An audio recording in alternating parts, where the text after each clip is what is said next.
오늘 예배소 교회 요한계시록 첫 번째 7교회 중에 첫 번째 교회죠.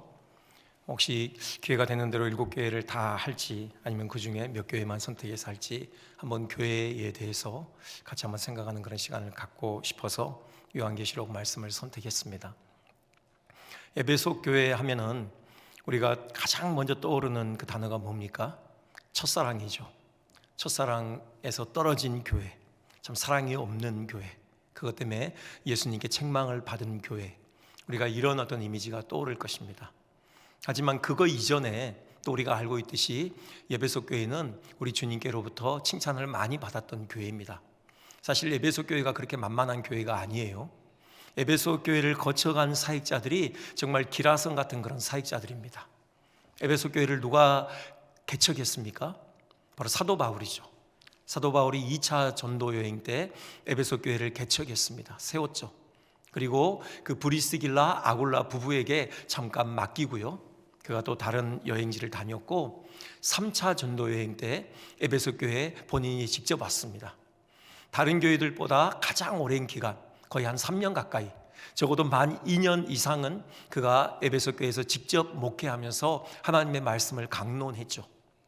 여러분 잘 아시는 것처럼 두란노소원에서 2년 동안 넘게 바로 에베소 교인들을 대상으로 하나님의 말씀을 가르쳤던 그 교회입니다. 그 이후에요, 바울의 영적인 아들 디모데가 사역자로 왔었죠. 그리고 그 다음에 바로 이 요한계시록의 저자인 사도 요한이 바로 에베소 교회에서 사역을 했습니다. 정말 내노라 하는 기라성 같은 그런 사역자들이 거쳐간 교회가 바로 이 에베소 교회죠. 만만치 않은 교회예요. 그만큼 탁월한 점이 많이 있는 것입니다. 오늘 우리가 에베소 교회를 통해서요, 우리가 그리스도인으로서 균형을 갖춘다는 게 뭔가, 우리가 정말 건강한 그리스도인으로 성장한다는 것, 세워진다는 것, 우리 교회가 건강한 교회로 세워진다는 게 뭔가 한번 에베소 교회를 통해서 한번 생각을 해보겠습니다. 먼저 주님께 칭찬받은 내용이요, 그 의지적인 측면에서 바른 행위에 대해서 칭찬을 받습니다. 2절에 그렇죠. 2절에 내가 네 행위와 이렇게 돼 있어요. 여기에 행위는 우리말로는 단수로 돼 있지만 원어로는 복수입니다. 행위들이에요. 그러니까는 단지 한 가지 행위가 아니라, 한 번의 행위가 아니라요, 다양한 면에서 믿음에 근거한, 믿음에 합치한 행위가 있었던 교회라는 것입니다. 주님을 섬기는 섬김이 다양한 면에서 그런 사역들과 섬김이 있었던 그런 교회예요. 그 다음에가 뭡니까? 수고죠. 수고는 그 행위, 그 섬김의 강도를 의미하는 거죠. 그냥 누가 보면 하고 누가 안 보면 안 하고 어떤 하는 척만 하고 이게 아니라요, 그 행위가, 그 섬김이 정말 강도 높은 섬김과 행위였다, 그런 의미예요. 수고가 들어갔다라는 겁니다. 어떤 주석가는 이 부분을 그렇게 비유하더라고요. 여러분, 우리가 리어카를 밀 때 그 언덕으로 올라가면 많은 힘이 들어가잖아요. 그 언덕으로 리어카를 밀어 올릴 때 단지 말로만 하는 사람이 있고요, 그냥 어떤 손 하나 이렇게 잠깐 갖다 대는 사람이 있을 수 있잖아요. 근데 어떤 사람은 정말 온몸을 거기에 다 이렇게 부착해서 온몸으로 미는 사람이 있잖아요. 지금 에베소 교회는 그 리어카를 밀어 올릴 때 다 같이 온몸으로 달라붙어서 온몸을 써서 온 힘을 다해서 리어카를 밀어 올리는 바로 그런 섬김, 그런 행위가 있었다라는 그런 말씀입니다. 이것이 어떤 일시적으로 본인들의 감정에 따라서 기분이 좋으면 하고 기분이 안 좋으면 안 하고, 그게 아니에요. 이 섬김과 이 행위는요, 지속적이었다라는 거죠. 그래서 인내를 얘기합니다. 네 인내를 알고, 그렇게 돼 있어요. 그리고 이게 3절 보면요, 이 인내에 대해서 반복해서 또 얘기해요. 네가 참고 내 이름을 위하여 견디고 게으르지 아니한 것. 여기에 게으르지 아니하다 이렇게 번역됐는데 원어의 의미는요, 피곤하지 않다, 실증나지 않다, 포기하지 않다, 그런 의미예요. 그러니까 포기하지 않고 실증내지 않고 끝까지 견디고 참고 인내하면서 그 강도 높은 그 행위를 지속해서 했다라는 그런 의미예요. 그럴 수밖에 없는 것이 이 인내하고 견디고 참고, 왜 이걸 주님께서 강조하고 계시냐면은 모든 초대교회가 당시에 다 그랬지만 에베소 교회도 핍박과 환란이 있었던 것이죠. 특별히 에베소 교회에 그 유명한 신전이 있잖아요. 아데미 신전이 있잖아요. 그렇기 때문에 그 전통 종교를 배척하고 기독교를 선택한 것에 대한 어떤 핍박과 환난, 박해가 있었던 것이죠. 그런 것 때문에 포기하지 않고 끝까지 믿음을 지켰다라는 그런 말씀입니다. 끝까지 견디었고요, 인내했고요, 참았고요, 실직 내지 않고 강도 높은 그런 섬김의 행위를 지속해가는 교회가 에베소 교회였다라는 것이에요. 대단하지 않습니까? 근데 여기 이렇게 할 수 있었던 비결이 나와요. 3절 다시 보면요, 중간에 또 네가 참고 내 이름을 위하여 이렇게 돼 있죠. 이게 이렇게 끝까지 견딜 수 있었던 비결이 아닌가라는 생각을 해봐요. 내 이름. 그러니까 이들이 이렇게 섬기고 이렇게 강도 높은 어떤 수고가 담긴 행위를 했던 것은 주님의 이름을 위해서라는 거예요. 여러분, 우리가 모든 일이 다 그렇지만 특별히 교회의 봉사를 놓고 볼 때요, 그 동기가 어디에 있느냐에 따라서 우리가 성실성의 강도가 달라지죠. 그것을 내 일로 여기고 어떤 나를 위한 어떤 동기에 의해서 그 일을 하면요, 우리는 지속적으로 그 일을 감당할 가능성이 조금 희박해집니다. 왜냐하면 교회 봉사라는 것은 늘 우리가 기대하는 열매만 나타나는 게 아니거든요. 하다 보면요, 우리가 기대한 어떤 그런 열매가 나타나지 않고 잘못되면은 특별히 그 다른 사람들의 어떤 입방아가 있죠. 이렇게 다른 사람들이 구설수에 오르는 경우가 있어요. 그리고 잘 되더라도 시기하는 사람들이 있고, 그래서 방해하는 사람들이 있고요. 그 자체가 힘들기도 하고. 아무튼 교회 봉사하다 보면은 이게 내 뜻대로 되지 않거든요. 그럴 때 정말 나를 위해서 그 봉사를 했다면은, 여러분, 그걸 내 일로 생각하고 봉사를 했다면은 우리는 언제든지 그만둬 버리는 거죠.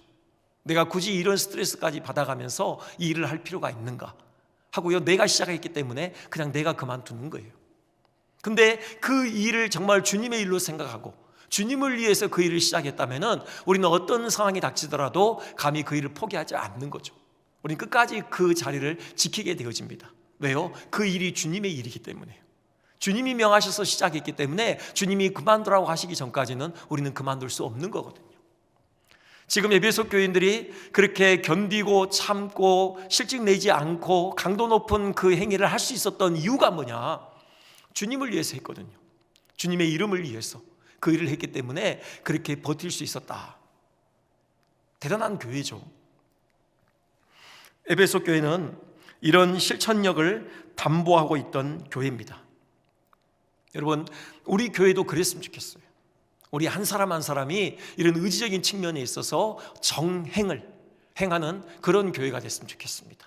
주님을 위해서 정말 끝까지 포기하지 않고 우리에게 맡겨진 그 사명의 자리를 신실하게 지켜가며 우리가 고백하는 그 믿음에 합치한 행위가 늘 우리 삶에 지속적으로 따라오는 이런 성숙한 그리스도인들, 한 사람 한 사람이 모인 그런 성숙한 교회가 되어졌으면 좋겠습니다.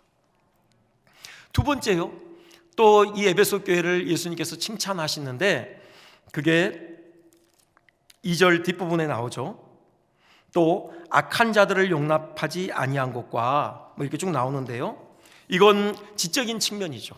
지적인 측면에서 바른 교리가 있었다라는 겁니다. 이런 실천력이 강한 어떤 이렇게 행동이 강한 그런 교회일수록 이 교리가 약한 것을 보게 되어져요. 제가 어떤 교단이더라고 이 자리에서 특정할 수는 없지만 한때 그 사회 참여를 아주 줄기차게 부르짖었던 그런 교단이 있습니다. 근데 그 교단을 보면요, 역시 복음이 약하더라고요. 그러니까 강단에서 어떤 사회 참여, 사회 정의 이런 거 많이 부르짖는데 그만큼 복음이 약해요. 복음을 소홀히 해요. 그럼 어떻게 됩니까? 교회에서 복음이 선포되지 않으면 사람들이 굳이 교회에 올 생각을 안 하게 되거든요. 그러니까 교세가 이렇게 약해지고 영적으로 침체되더라고요. 지금도 기억하는데 제가 이제 신대원 들어가서 얼마 안 됐을 때 고향에 내려간 적이 있어요. 가서 이제 도서관에 가서 이제 신학책을 보고 있는데 누가 이렇게 저를 부르더라고요.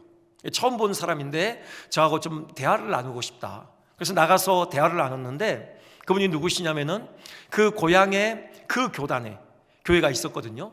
그 교회의 목사님이셨어요. 이제 새로 부임해 온 젊은 목사님이었죠. 그분이 제가 신학책을 보고 있으니까 이제 신학생인 줄 알고 관심을 갖고 이제 대화를 나누자고 한 거죠. 그분이 그런 비슷한 얘기를 해요. 지금까지 우리 교단이 지나치게 사회의 어떤 참여를 많이 해왔다. 근데 그로 인하여서 복음을 좀 소홀히 한 면이 분명히 있다. 그것 때문에 교회에 어떤 영적인 좀 침체가 있었던 것을 인정한다. 그런 얘기를 하더라고요. 그러면서 요즘 우리 젊은 목사님들은 좀 생각이 다르다 그러더라고요. 그래서 당신도 이제 복음에 집중을 하려고 한다. 물론 사회 참여 중요하죠. 사회 정의와 어떤 그런 그 평화를 위해서 우리가 애를 써야 합니다. 근데 그런다고 해서 우리가 복음을 또 소홀히 해서는 안 되잖아요. 근데 그 목사님이 그러시더라고요. 앞으로는 이 복음을 집중해서 선포하고 이 복음을 가르치는 일에 최선을 다하려고 합니다. 많이 관심 갖고 도와주세요. 그런 얘기를 그때 하시더라고요. 실천이 강하면은 한편에서는 이 지적으로 교리가 약해질 수 있어요. 근데 에베소 교회는 그러지 않았다라는 거예요. 그 증거가 방금 이렇게 아까 읽었던 자칭 그 악한 자들을 용납하지 아니한 것과 자칭 사도라 하되 아닌 자들을 시험하여 그의 거짓된 것을 네가 드러낸 것과 이렇게 되어 있습니다. 여기 악한 자들, 바로 거짓 사도들을 의미하는 거죠. 자칭 사도라고 하지만 그들의 가르침을 보면은 베드로나 바울과 같은 어떤 사도들의 정통 가르침과는 전혀 비껴나 있는 그런 거짓된 가르침을 가르치는 자들, 그들을 용납하지 않았다라는 거예요. 그들의 가르침에 거짓이 있는 것을 분명하게 드러냈다라는 것이죠. 그들이 거짓 사도라는 것을 그들이 분별력 있게 판단하고 그 정체를 드러내는 이런 일을 에베소 교회가 했다라는 거예요. 그건 뭡니까? 그런 분별력이 있었다라는 것이죠. 그만큼 이들은 어떤 그 진리의 체계적인 그런 그 시스템을 갖고 있었다라는 거예요. 그러니까 견고한 어떤 그런 깊은 진리, 바른 교리, 이 위에 교회가 세워져 있었다라는 것을 의미해요. 6절로 가보면요, 또 이런 얘기를 하십니다. 오직 네게 이것이 있으니 네가 니골라당의 행위를 미워하는도다. 나도 이것을 미워하노라. 이렇게 되어 있습니다. 니골라당, 이게 지금 그 다음에 이제 쭉 가보면은 버가모 교회에 보내는 말씀에도 이 니골라당이 나오는데요. 이 니골라당이 뭐냐? 한마디로 이것도 거짓 가르침을 베푸는 그런 거짓 선지자들이죠. 근데 이들은 주로 뭐하고 관련이 있냐면은 우상 숭배와 음행과 관련이 있어요. 그들이 거짓으로 가르치는데 결국 그 귀결이 뭐냐면은 우상 숭배하게 만드는 거고 음행의 죄에 빠지게 만드는 거죠. 그래서 여러분 14절 보면은 버가모 교회에 하시는 말씀 중에 이게 나옵니다. 발람에 대해서 말씀하셔요. 그리고 이제 15절에 니골라당의 교훈에 대해서 말씀하셔요. 그러니까 니골라당은 발람과 관련이 있어요. 여러분 발람이 누군지 아시잖아요. 그 모압 발락이 특별히 발람을 불렀죠. 이스라엘을 저주하게 해달라고요. 하나님께서 강하게 역사하셔서 저주가 아니라 축복을 어쩔 수 없이 하게 됐죠. 하지만 발람이 한 게 뭐예요? 결국은 이스라엘을 죄에 빠지게 만들잖아요. 우상 숭배하게 만들고요, 음행의 죄에 빠지도록 획책했던 어떤 그런 묘안을 냈던 사람이 바로 발람이죠. 그것처럼 니골라당도 마찬가지라는 거예요. 그들의 거짓 가르침에 의해서 교회가 우상 숭배에 빠지고 또 이렇게 음행에 빠지는 어떤 이런 거짓 사도들, 거짓 선지자들, 거짓 교사들, 지금 그걸 얘기하는데요, 그들을 미워했다라고 지금 주님께서 칭찬하십니다. 이게 뭡니까? 조금도 거짓을 용납하지 않았다라는 거죠. 조금도 거짓과 타협하지 않았다라는 것입니다. 그것이 가지고 올 궁극적인 기결이 무엇인지 그들은 분별하는 눈이 있었고요, 그것을 처음부터 아예 이렇게 밀어내는 그런 지혜, 바른 지식이 그들에게 있었다. 지금 이런 말씀을 하고 있는 겁니다.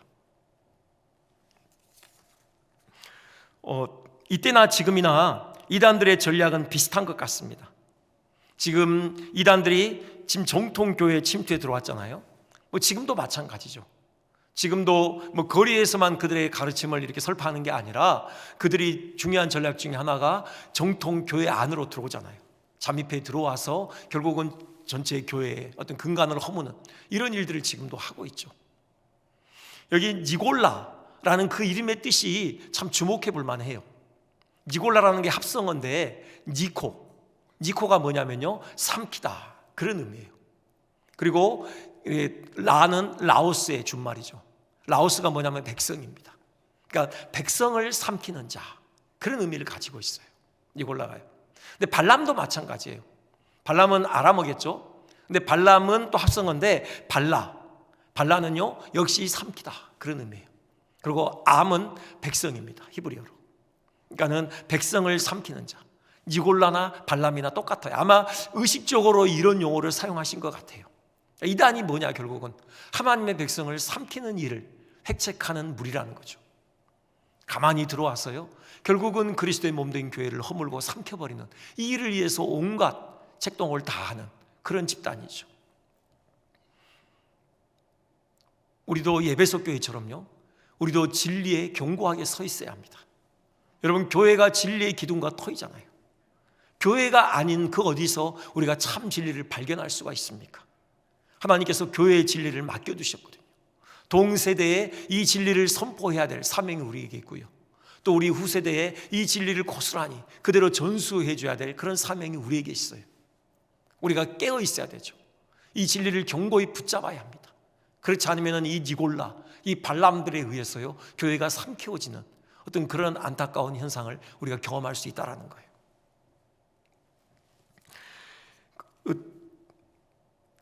저는 이제 개인적으로 제가 전공한 게 교리거든요. 조지신학인데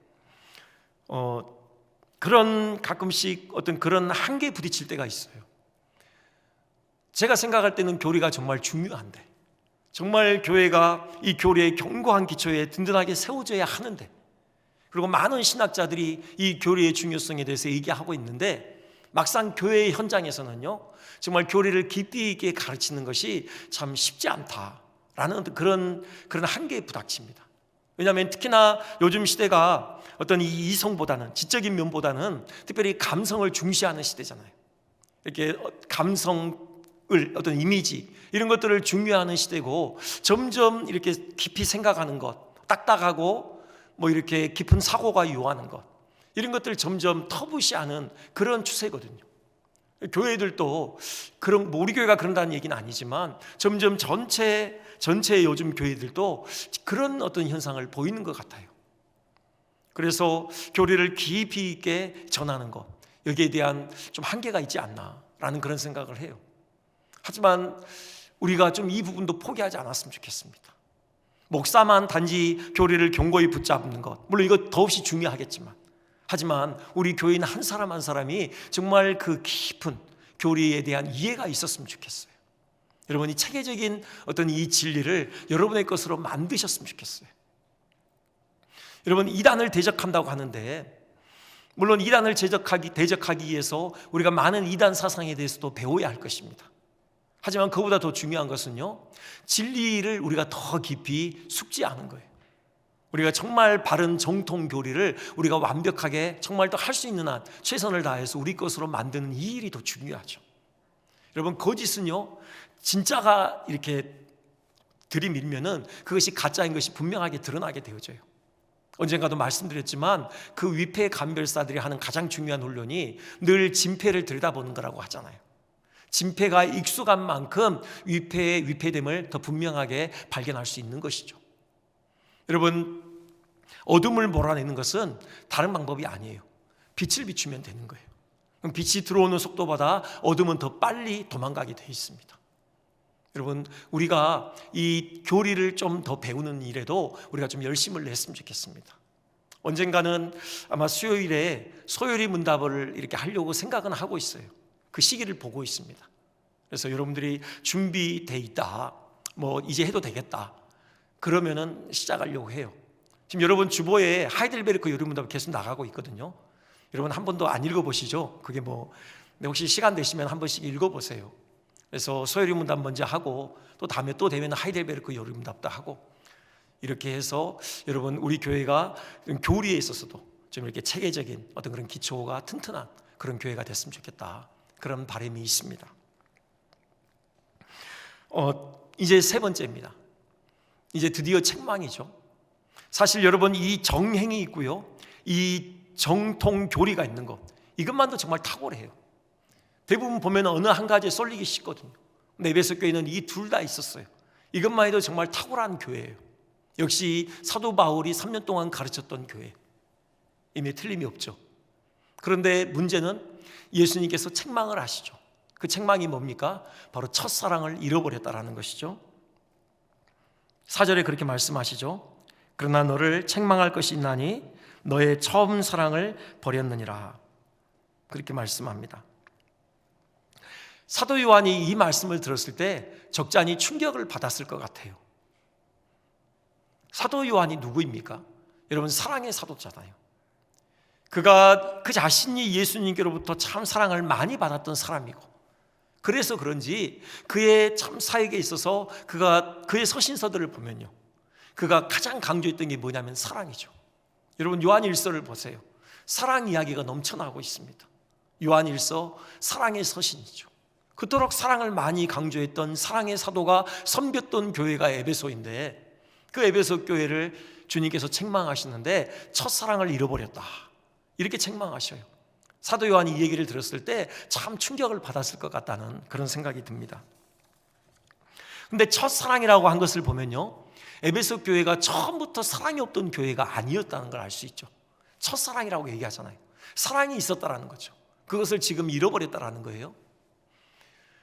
보면은 에베소 교회가 얼마나 사랑이 충만했는가, 우리가 그것을 엿볼 수 있는 그 대목이 있어요.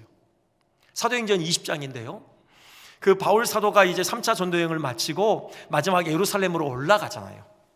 바울 사도는 예루살렘으로 올라가면 그에게 역경과 환란이 기다리고 있다는 것, 결박이 기다리고 있다는 것 알고 있었죠.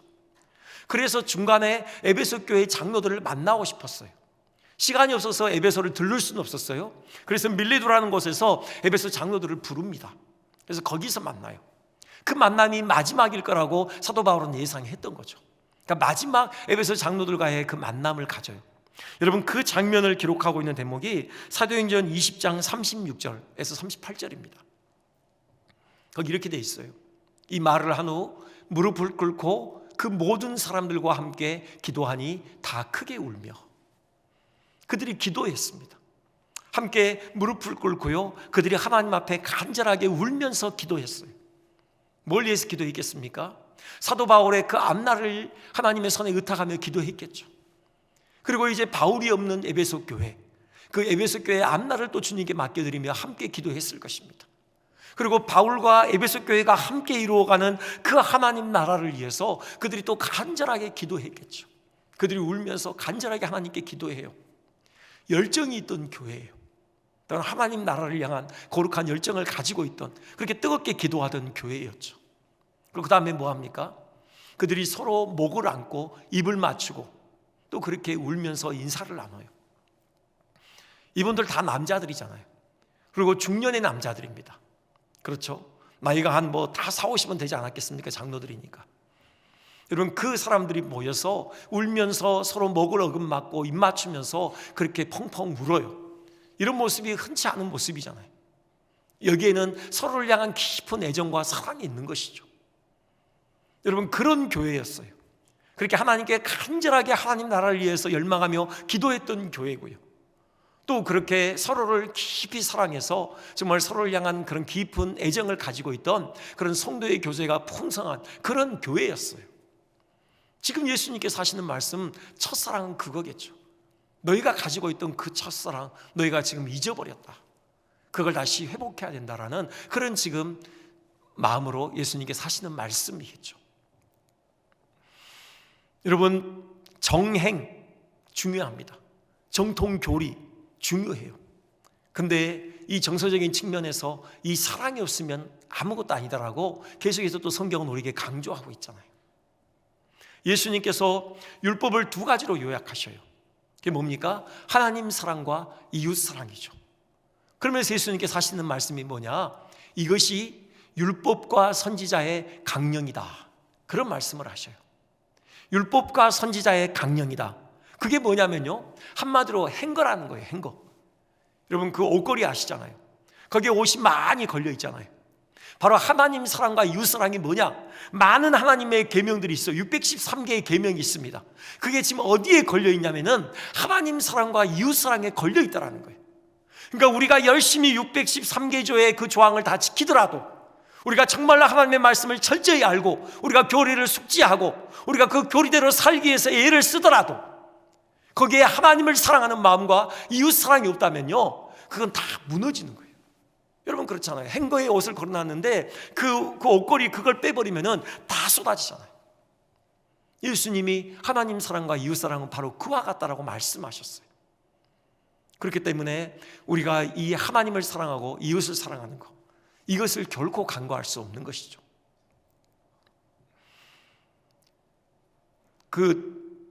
사도 바울이 이런 말씀하잖아요. 고린도전서 16장에 참 이 말씀을 읽을 때 한 번은 참 제게 충격이었는데 16장 22절에 이런 말씀이 있습니다. 만일 누구든지 주를 사랑하지 아니하면 저주를 받을지어다. 명백하게 지금 사도 바울은 우리에게 말씀합니다. 누구든지 주님을 사랑하지 않으면 저주를 받을 것이다. 부인할 수 없는 말씀이잖아요. 어떻게 이런 말씀을 할 수 있을지. 주님을 사랑하지 않으면 저주를 받는데요. 여러분, 이것이 우리를 향한 주님의 마음이겠죠. 저주의 포커스가 있는 게 아니라요. 우리가 그렇게 주님을 사랑하기를 주님이 원하시는 거죠. 그것을 위해서 주님께서 십자가에 못 박혀 죽으신 것 아닙니까? 우리를 위해서 당신의 생명을 내어놓으실 정도로 우리를 사랑하신 것은 우리도 그렇게 주님을 사랑하기를 주님께서 원하셨던 거죠.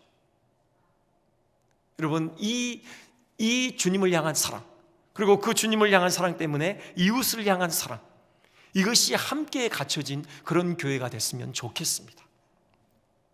그것을 위해서 주님께서 우리에게 명령하시는 바가 있죠. 5절 보면 어떻게 하라고 합니까? 그러므로 어디서 떨어졌는지를 생각하고 라고 하죠. 먼저는 생각입니다.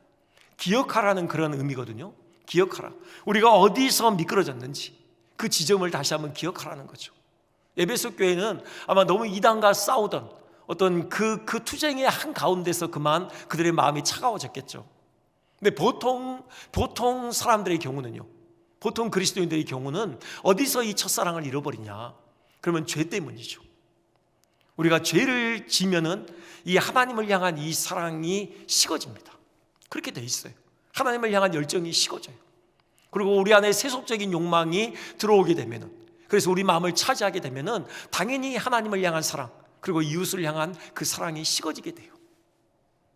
어디서 떨어졌는지 그 지점을 기억하라. 여러분, 문제가 뭔지를 돌아보라는 겁니다. 그리고 어떻게 하라고 그래요? 회개하라고 그러죠. 회개하라는 것. 여러분, 그 자리에서 나오라는 겁니다. 돌아서라는 겁니다. 혹시 우리 안에 죄가 있다면은 여러분 죄를 떨쳐버리라는 거죠. 혹시 우리 안에 세속적인 욕망이 자리하고 있다면은 여러분 그걸 주님 앞에 정직하게 내려놓으라는 겁니다. 그럴 때 비로소 우리 안에 다시금 그 하나님을 향한 사랑이 우리 가운데 일어나게 될 것이고, 그 사랑에 의해서 우리가 이웃을 진정으로 사랑하게 될 거라는 것이죠. 그렇게 됐으면 좋겠습니다. 이 말씀만 드리고 말씀을 마치겠는데요, 예전에도 모퉁이돌 선교회 그 대표 이상 목사님 이야기를 한번 한 적이 있는데, 그분 이야기를 한 번 더 하고 싶습니다. 그분이 그 간증하던 내용 중에 이런 간증을 얘기해요. 이제 오래전에 중국에 들어가서 탈북자들을 돕는 사역을 하시잖아요, 그분들. 근데 한 번은 중국 공안에게 붙들렸어요. 잡혀갔는데 어디 이상한 데로 데리고 가더래요. 그러더니 고문을 시키는 겁니다. 물고문을 시키는데 너무 견디기 힘들더래요. 물고문이 끝나니까 또 전기고문을 시키는 거예요. 그 볼테이지가 올라갈 때마다 너무 견디기가 힘들더래요. 무엇보다도 두통이 너무 심해서 막 힘들었어요. 그리고 이제 그 다음에는 그 냉동 창고에 그를 가두는 겁니다. 3일간 잠을 안 재워요. 먹을 것도 안 주고요. 오물들, 소변, 대변 이런 거 강제로 먹게 만들고요. 그분이 하는 고백이 그거 먹는 것까지는 괜찮다는 거예요. 삼키면 되니까. 근데 가장 힘들었던 건 뭐냐면은 기억력이 점점 없어지는 거예요. 점점 기억력이 없어져서 자기가 누군지도 모르겠더라는 거예요. 그래서 끊임없이 주님 앞에 제가 누구입니까? 제가 결혼은 했습니까? 제게 아내와 아들이 있습니까? 자식들이 있습니까? 제가 누구입니까? 그러면서 이제 본능적으로 주기도문을 외는 거예요. 하늘에 계신 우리 아버지요. 근데 더 이상 나가지를 못해요. 하늘에 계신 우리 아버지요. 하늘에 계신 우리 아버지요. 더 이상 기억이 안 나는 거죠. 그래도 본능적으로 하나님 앞에 기도를 하고 있는 자기 모습을 발견했다는 거예요. 근데 그렇게 해서 다행히 풀려났습니다.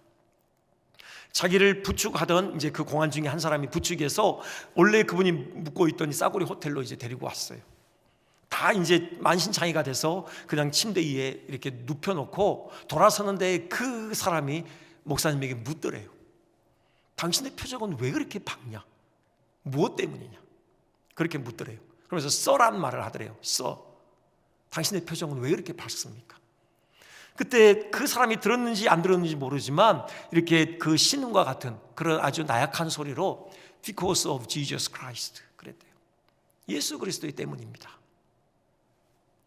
그리고 나서 한 10년의 세월이 흘렀는데요, 그 10년의 세월 동안 그런 질문을 가졌다라는 거예요. 하나님, 왜 그때 저를 보호해 주지 않았습니까? 왜 그런 처절한 고문을 받도록 그렇게 허락하셨습니까? 그게 이제 당신의 하나님께 대한 질문이었대요. 물론 하나님 감정도 하나님의 것이잖아요. 그러니까 그분들을 결코 미워하지는 않았대요. 그리고 그 사실을 잊어버리려고 하나님 앞에 애를 썼대요. 한 10년쯤 지났을 때 한 여인을 중국에서 만났는데 그때 그 이유를 알게 됐다는 거예요. 그 여인이 들려주는 얘기는 그때 그 자기를 신문했던, 고문했던 그 남자들이 다 자기 집에 돌아가서 하나같이 아내들에게 그런 얘기를 했답니다. 내가 오늘 한 사람을 고문했다. 그 사람은 목사였다. 나 이제 더 이상 이 고문하지 않으렸다. 나 이 직업 포기하겠다. 우리 이제 교회에 가자. 그래서요, 그날부로 이제 그들이 가족과 함께 교회를 가기 시작했대요. 남편, 아내, 자식들까지 총 12명이 교회를 가서 예수님을 영접하고 신앙생활을 시작했다는 거예요. 그리고 그 목사님을 호텔까지 부축했던 그 남자, 당신은 어찌 그렇게 표정이 밝을 수 있습니까? 라고 물었던 그 남자는요, 목사님이 됐다는 거예요. 10년의 그 세월 동안에. 그러면서 이상 목사님이 하나님께 그렇게 고백했답니다. 오케이, 또 그런 일이 있으면 언제든 좋습니다. 그렇게 해서 사람들이 예수님을 알게 된다면, 그렇게 해서 주님께서 영광을 얻으신다면, 주님께서 기뻐하시는 생명의 열매가 맺혀진다면 언제든 오케이입니다. 저를 어떠한 고난의 현장이라도 저를 데리고 가십시오. 그렇게 목사님이 고백을 했다라는 거예요. 여러분, 우리 안에 이 주님을 향한 이 애정, 이 사랑이 가득했으면 좋겠습니다. 여러분, 우리가 무엇을 하든지 간에, 특별히 여기 서 있는 목사는 더더욱 그렇고요. 그럼 저도 그렇게 기도하고 있습니다. 제가 하는 일이 의무에 의해서 어쩔 수 없이 여기 섰기 때문에 일을 하는 게 아니라 정말 제 안에 주님을 향한 그 사랑으로 가득했으면 좋겠습니다. 그 주님을 향한 사랑 때문에, 그리고 주께서 사랑하시는 그 영혼을 향한 그 사랑 때문에 제가 최선을 다해서 일을 감당하고 싶습니다. 정직한 저의 기도 제목입니다. 여러분, 같은 기도 제목을 가지고 있었으면 좋겠습니다. 물론 우리들 주님 사랑하시죠. 하지만 더 주님을 사랑했으면 좋겠습니다. 정말 그렇게 주님을 깊이 사랑하고 그 사랑으로 인해서 그렇게 영혼을 사랑하는 그 열정을 가지고 우리가 정행을 하고 우리가 정통교리에 입각해서 하나님을 섬겼으면 좋겠습니다. 그 비결이 뭡니까? 한 가지만 더 말씀드리고 마칠게요. 아까 기억하라고 그랬는데요, 저는 그걸 이렇게 적용하고 싶어요. 예수 그리스도께서 우리 가운데 베푸신 십자가 구속의 은혜를 기억하라. 여러분, 그것이 비결이에요. 결국은 어떻게 우리가 주님을 위해서 우리의 삶 전체를 바쳐드릴 그런 헌신적인 열정을 가질 수 있느냐, 주님을 그렇게 뜨겁게 사랑할 수 있느냐, 주님께서 우리 가운데 베푸신 그 사랑, 십자가의 사랑을 기억할 때, 여러분, 그 사랑이 우리 온 인격을 사로잡을 때, 그때 우리도 주님을 그렇게 사랑하게 될 것이고 주님을 위해서 기꺼이 우리의 삶을 드릴 수 있게 되는 것이겠죠. 그런 은혜가 우리 모두에게 있어지기를, 우리 교회가 그렇게 세워지기를 주님의 이름으로 한 번 더 축원드립니다. 기도하겠습니다.